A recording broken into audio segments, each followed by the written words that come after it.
संघर्ष और आत्मज्ञान की खोज। हालांकि सिद्धार्थ का जीवन महल में बहुत सुखमय था, लेकिन एक दिन उन्होंने अपने महल से बाहर जाकर जीवन के कठोर सत्यों को देखा। उन्होंने 4 दृश्य विशेष रूप से प्रभावित करते हैं। नंबर 1, एक वृद्ध व्यक्ति। नंबर 2, एक बीमार व्यक्ति। नंबर 3, एक मृत व्यक्ति। नंबर 4, एक सन्यासी।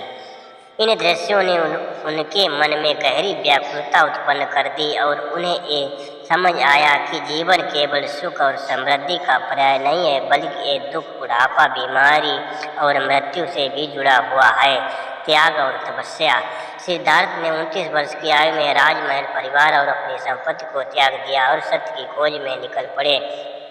वे वर्षों तक विभिन्न गुरुओं के पास गए और कठोर तपस्या की, लेकिन उन्हें आत्मज्ञान नहीं मिला। बोध गया में ज्ञान की प्राप्ति। अंत में उन्होंने एक पीपल वृक्ष के, जिसे अब बोधि वृक्ष कहा जाता है, के नीचे ध्यान लगाया और संकल्प किया कि जब तक सत्य का ज्ञान नहीं मिलेगा वे वहां से नहीं उठेंगे। 35 वर्ष की आयु में उन्होंने बोध गया, वर्तमान बिहार, भारत में ज्ञान प्राप्त हुआ और वे गौतम बुद्ध बन गए। संघर्ष और शिक्षाएं।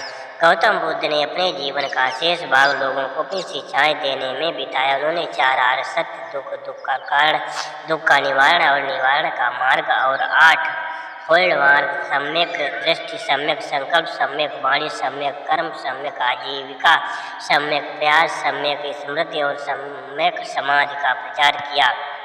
बुद्ध का संघर्ष इस बात का प्रतीक है कि सत्य और ज्ञान की खोज के लिए हमें अपनी आंतरिक शक्ति और दृढ़ संकल्प का सहारा लेना चाहिए।